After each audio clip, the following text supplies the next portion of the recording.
In this tutorial video, I show you how to create a background using Pan Pastels in just 15 minutes.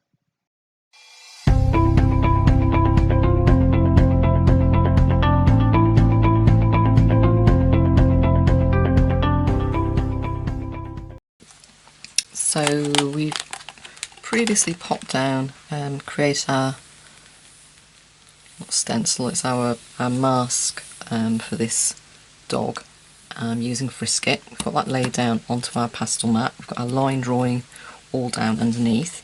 Now this is the reference photo here. Now this dog's actually got one brownish green eye and one blue eye, but it's not very clear. We wanted a front facing picture reference photo that would really depict this feature on the dog. But this was my client's favourite photo, and I tend to agree it is rather beautiful. This is a memorial portrait. So what we want to do is, let me just pop the reference up out of the way, but still within sight if I need it. Okay, so what we're going to do is we create a really soft, almost like a skyish blue mottled background. I'm going to be using Pan Pastels. So these are the ones I've pulled out. I've got a feeling we're probably only going to use a couple of our light blues, a little bit of white, maybe a touch of one of the mid blues or the turquoise. So I'm just going to pop them in the centre here, and then we're going to use, I've got 3 sponges. I'm going to use this rounded art sponge, which is it is actually the angle slice round. I really like that one. And then I'll come in with one of these, the oval sponge, which is a sponge bar, and this is the round oval sponge bar. And then we'll use also one of the soft tools. Again, this is the rounded tip one. By using the rounded tip, we're going to get a much softer effect with the pastels. No hard lines around here. We can do a lot of blending. So let me just get my big rounded angled sponge bar out. So we're going to lay down, first of all, I think I'm going to go in with just one of these light blues. I want to keep it, say, lovely and soft feel to it. So a sweep of the pastel, and then because we've got this masked off, we can now come in over the top, and I tend to dab, and then my board is going to move a little bit as I do this. I'll try and do it a little bit slower so you can just see the motion I'm using there. Sweep and dab.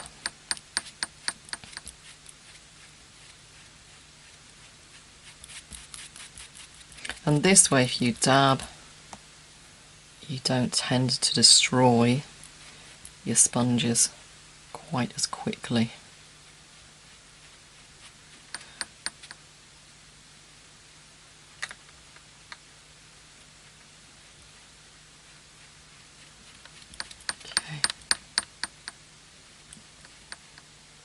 Not quite sure why my table's moving more than normal.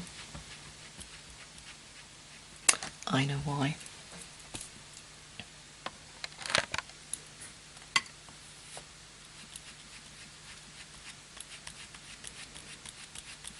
So I'm almost pushing that pigment down into the pastel mat, into the tooth.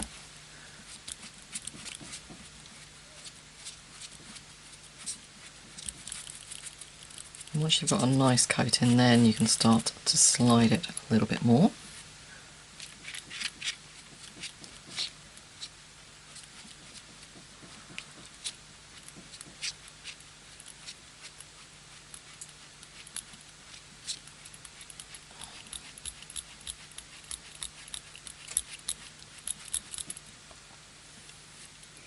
I'm going to do the same, just bring it over. See, there's more going down in some areas than there is in others, so I'm sort of putting it down and then pulling it out into the area either side. So this way we can create quite a nice soft background.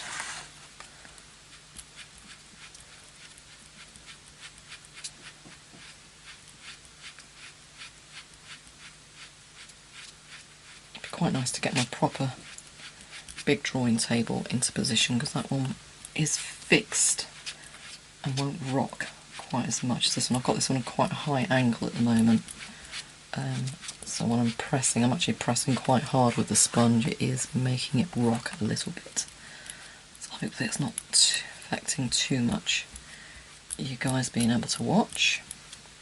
God, it sounds like I'm having a workout, doesn't it?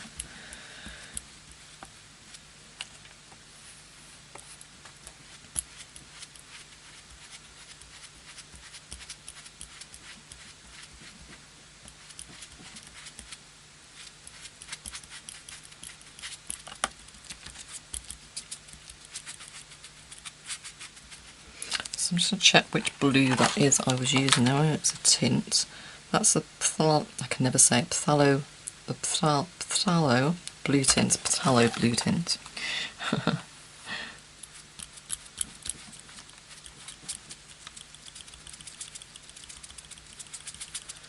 Okay, so I'm going to bring some of it down here, just on this side.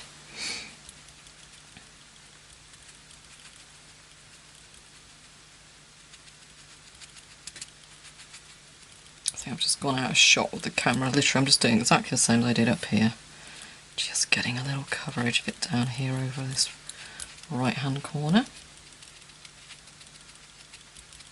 And it is nice having this frisket down because you haven't got to worry, it's not moving. You haven't got to worry about any spill into or contaminating your main portrait area. Okay, so lovely soft blue. And this is, to be honest, we're looking, because it is a memorial portrait, this is sort of what we are looking for. So I'm going to go in now with the phthalo blue shade, and we'll go over the top again with the tints. So I'm going to flip this sponge over, and I'm going to go in, obviously you can see here it's a much brighter blue. Actually no, I'm not going to go in for the shade, I'm going to go in for the phthalo blue itself, which is this one here on the right hand side. So I'm going to lift a tiny bit of that off. I'm just going to drop some of it in. We don't want too much. And again, what we're going to do is probably go in over the top again with our lighter, with the tint. This is just to break it up a little bit.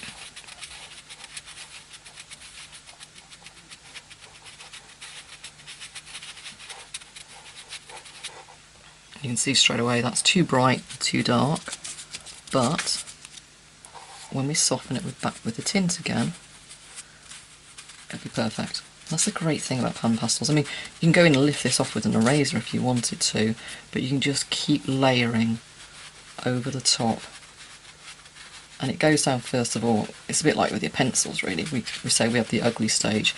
You can also have the ugly stage with your Pan Pastels going down as well. So it looks a little bit rough for the first couple of layers, and then we start to smooth them all out.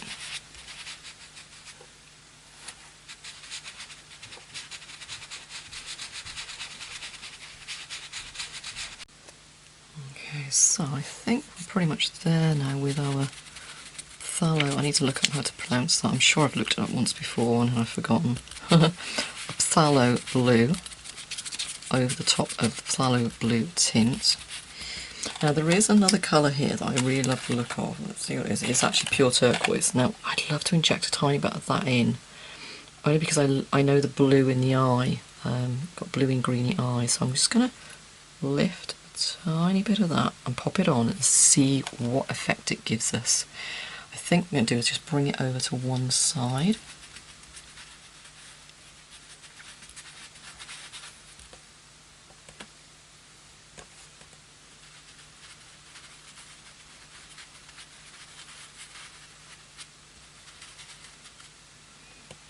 And a tiny touch down here as well. So remember, I'm looking at the actual fur colouring of the dog. It's very white here, the outline white here, and then we've got the browns up through here and all white here. So we want to make sure we've got a nice dark, not too dark, but a nice dark-ish layer behind this neck, so when the white fur flicks out over the top, it's lovely. It shows up lovely. So a tiny touch more now of the phthalo blue, mixing in with some of that turquoise and the tint.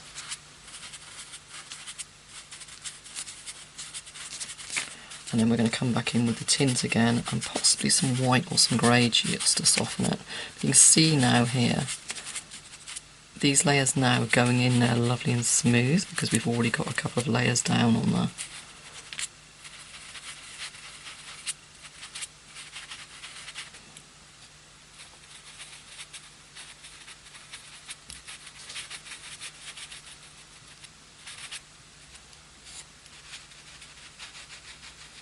I'm really hardly moving the sponge at all. You see I'm just doing little small, I'll slow it down, little small circular motions. I'll rotate it in different directions as well. Okay, so I'm going to flip back over now and come back up to our tints that we used right back at the beginning. So sweep, I come back in again now and just start to work over the top. There's still a few areas where I can see the brown of the Pastelmat just peeping through.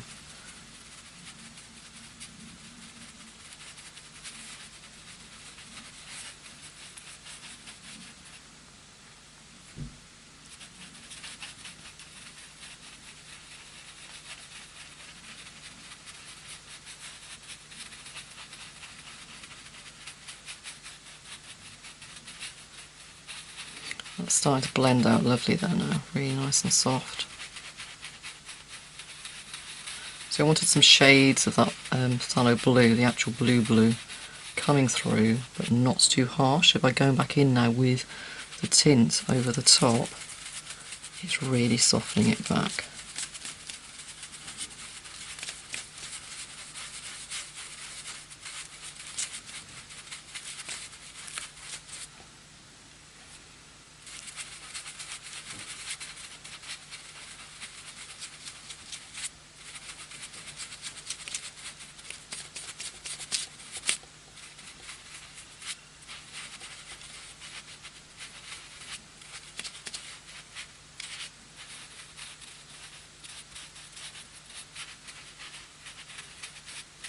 That's looking nice. I haven't switched to my other sponges either. I'm finding at the moment this is giving me a nice soft loose effect. I'm just keeping that sponge moving. We need to go back in and pull any of that blue out a little bit stronger and just flip the sponge over.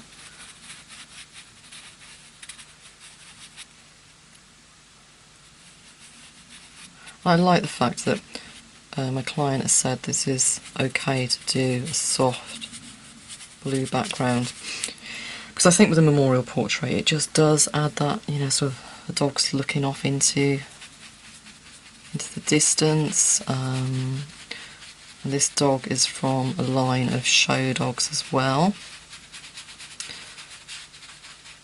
I just think it really suits what I'm hoping to create in the final portrait. Okay, so I want to soften up this area around the nose a little bit. That's much better. Going with a touch of the blue.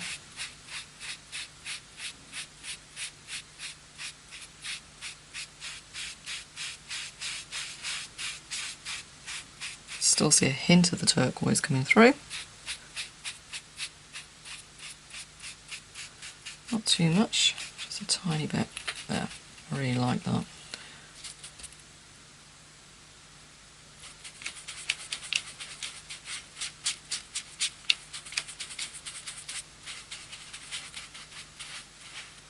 Might even come in there with some white later on. I think what we'll do is work on the actual portrait itself anyway. And then if we need to balance a little bit more of the background, we can do that later on.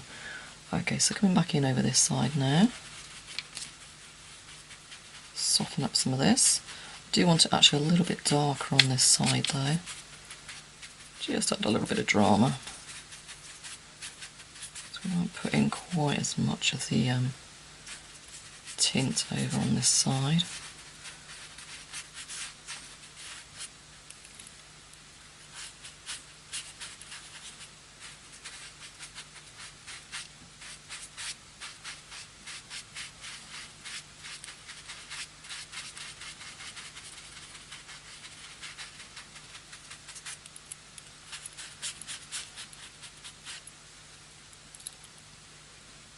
Touch more up here. And really it's a bit like how we work with the pencils. Again, we're just building up, filling that tooth. Going in with a few light layers rather than just ploughing in there with a great big heavy layer.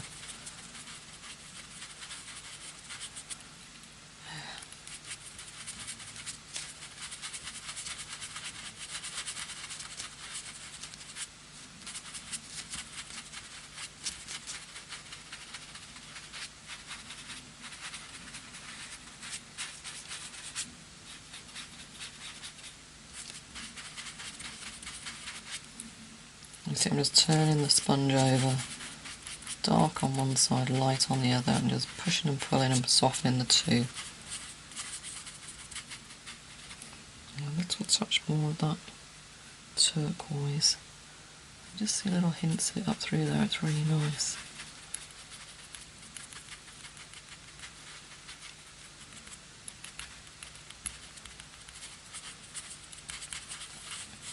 Now the last thing I'm going to do is just go in with a tiny touch of white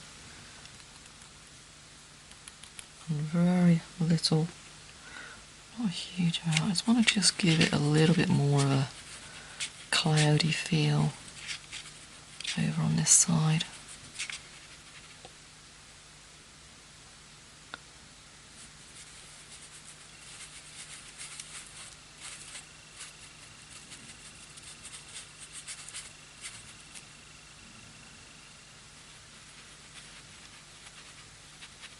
No, I don't want to overwork it now because I don't want to lose what I've already got, so I'm thinking I'll leave this here for now. Obviously I need to go back to my client, just make sure she's happy with this, but of course I'll probably say to her I can change it later on if we feel it's a little bit too much for the portrait itself.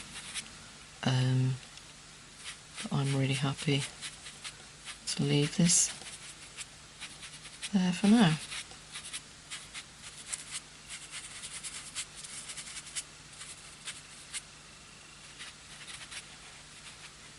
Okay, so we've got our background in place now.